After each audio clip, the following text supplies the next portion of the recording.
प्यारे विद्यार्थियों, नमस्कार। ऑनलाइन कक्षाओं के अंतर्गत आज हम बीए पाठ प्रथम के विद्यार्थियों के लिए घनानंद के पदों का अध्ययन कर रहे हैं। घनानंद हिंदी साहित्य के रीतिकालीन रीति मुक्त काव्य धारा के प्रतिनिधि कवि हैं। घनानंद द्वारा रचित काव्य से संकलित अंश यहाँ पहले पद में जो पहला सवैया है, इसमें कवि ने नायिका के रूप वर्णन तथा अंगों में तेज और ज्योति का उल्लेख किया है और नायिका के गौर वर्ण का मुख अत्यंत सुंदरता से झिलमिला रहा है।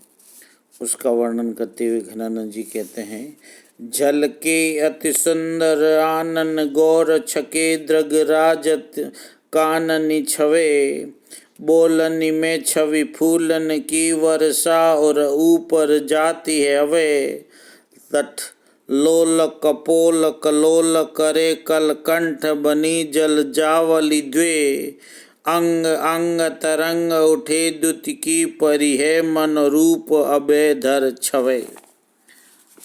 प्रस्तुत पद्यांश हिंदी साहित्य के रीतिकालीन रीति मुक्त काव्य धारा के भाव प्रवण और स्वच्छंद हृदय के कवि घनानंद द्वारा रचित घनानंद कवित्व में से लिया गया अंश है। यहाँ कवि घनानंद नायिका के रूप वर्णन तथा अंग दीप्ति का वर्णन करते हैं। कवि घनानंद कहते, जल के अति सुंदर आनन गोर छके, जल के अति आनंद गोर छके द्रग राजत काननी छवे। घनानंद जी कहते हैं कि उस नायिका का गोर वर्ण मुख अत्यंत सुंदरता से झिलमिला रहा है। कानों को स्पर्श करते हुए उसके मदमस्त विशाल शोभायमान और जल के अति सुंदर आनन गोर छके द्रग राजत कानन छवे। घनानंद जी कहते हैं कि नायिका का गोरे वर्ण का मुख अत्यंत सुंदरता से झिलमिला रहा है। कानों को स्पर्श करते हुए उसके मदमस्त छके छके यानी मस्त विशाल नेत्र शोभायमान और बोलनी में छवि फूलन की वर्षा और ऊपर जाती है हवे। नायिका के हंसने और बोलने की बड़ी छवि बड़ी अनूठी है और मानो देखने और सुनने वालों पर फूलों की वर्षा हो रही।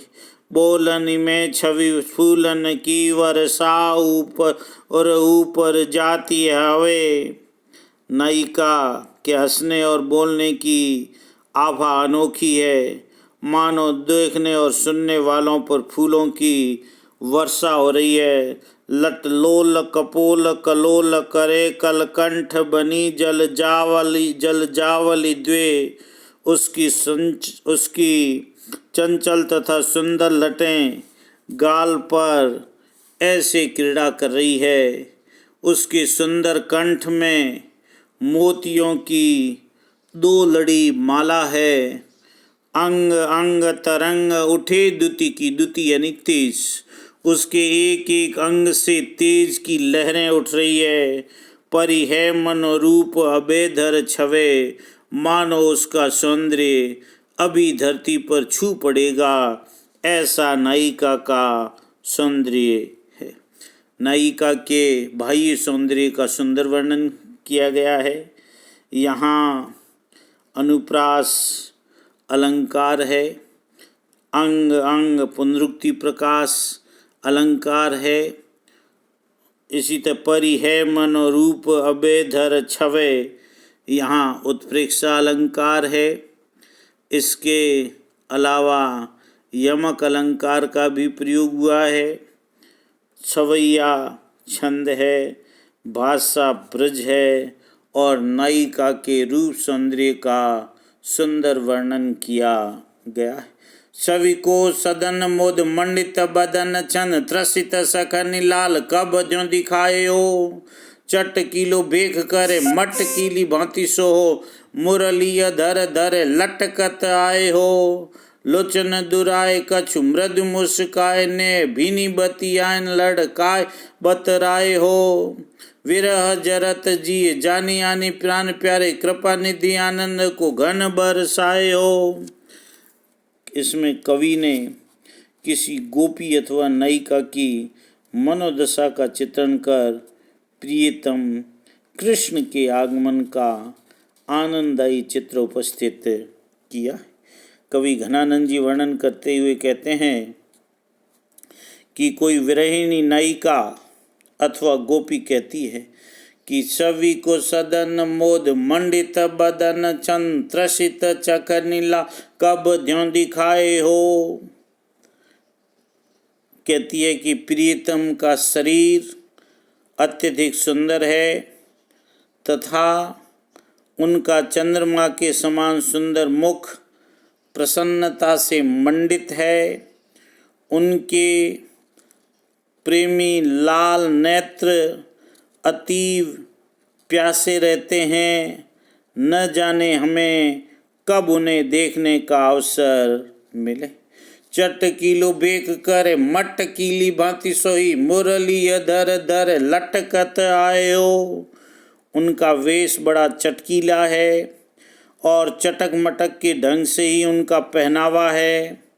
वे मुरली को अधर पर रखकर अर्थात मुरली बजाते हुए मस्ती से झूमते हुए आते। लोचन डोराए कछु मृदु मुस्काए ने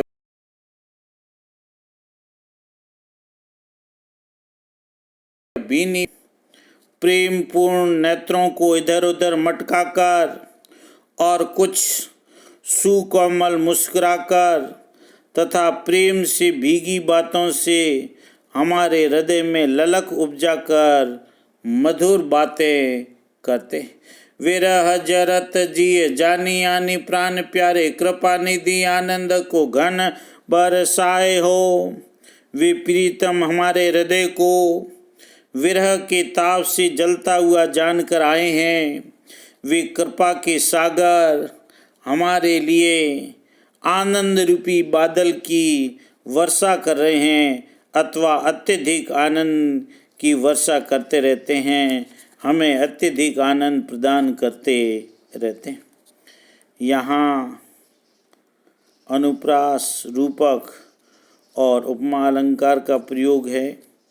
कवित्व छंद है, ब्रज भाषा है और प्रियतम की रूप छवि का मनोहारी चित्रण कि वह मुस्कानी वह मृदु बतरानी वह लड़कीली बानी आनी उर में अरती है। वह गति लेन ओ बजावानी ललित बैन वह हसी देन ही राते न टरती है। वह चतुराई सो चिताई चाई बेकी छवि वह छैलताई न छिनक बिछरती है। आनंद निधान प्राण प्रीतम सुजान जू की शुद्धि सब भांति न सुबह शुद्धि करती है। अंतिम लाइन में शुद्धि और बेसुधी यमक अलंकार है। यहाँ घनानंद जी एक नायिका के कथन का वर्णन है। वह नायिका श्री कृष्ण की संयोग के समय की मुद्राओं, चेष्टाओं और क्रियाओं का याद करती हुई वेदनापूर्वक कहती है। क्या कहती कि वह मुस्कानी वह मृदु बतरानी वह लड़कीली बानी आनी उर में अरती है। प्रियतम सुजान की वह मधुर मुस्कान, उनका वह मंद मंद मधुरता से बातचीत करना और उनका वह हाव भाव तथा चपलता पूर्वक बातें करने का स्वभाव बार बार मन में याद आते ही मेरे हृदय में अड़ जाता है, मेरे हृदय से छूटता नहीं। कहने का अर्थ यह है कि श्री कृष्ण की याद आने पर उनकी मधुर मुस्कान, उनकी चुलबुली आदतें और उनके बात करने का ढंग मेरे हृदय में आकर के छा जाता है और मेरे हृदय से वह निकलता भी नहीं। वह गति लेन ओ बजावानी ललित बैन, वह हंसी देन ही रातें न टरती है। उसका वह ताल स्वर के साथ अंग संचालन करना, अंग संचालन करने का अभिप्राय है नाचना, सुंदर ढंग से बांसुरी बजाना तथा समय समय पर हंस देना मेरे हृदय से टलता नहीं है, मेरे हृदय में आकर के ठहर जाता है, वह मेरे हृदय से टलता नहीं। कहने का अर्थ यह है कि उनका नाचना, बांसुरी बजाना और अकारण हंसना मेरे हृदय में सदैव ही जमा रहता है और इसे मैं सदा याद करती रहती। वह चतुराई सो चिताई छाई बे की छवि, वह शैलताई न छिनक बिछरती है। उनकी वह चतुरता के साथ जगाई गई चाह भरी इच्छा और साहत भरी शोभा तथा वह रसिकता से भरा छैलापन क्षण भर के लिए नहीं भुलाया जा सकता है। आनंद निधान प्राण प्रीतम सुजान सुखी शुद्धि सब भांति न सुबे शुद्धि करती है। इस प्रकार आनंद के आधार प्राणों से भी अधिक प्रिय सुजान की स्मृति आती रहती। इस प्रकार आनंद के आधार प्राणों से भी अधिक प्रिय सुजान की याद आती रहती है और उससे मैं बेसुध हो जाती हूँ अथवा वह मधुर स्मृति मुझे बेसुध कर देती। अनुप्रास अलंकार है। अंतिम लाइन में शुद्धि सब भांति न सो बेशुद्धि करती है सभंग यमक अलंकार है, काव्यलिंग अलंकार है, कवित छंद है, ब्रज भाषा है और घनानंद जी ने श्री कृष्ण के स्वभाव के चुलबुले स्वभाव का सुंदर वर्णन किया। धन्यवाद।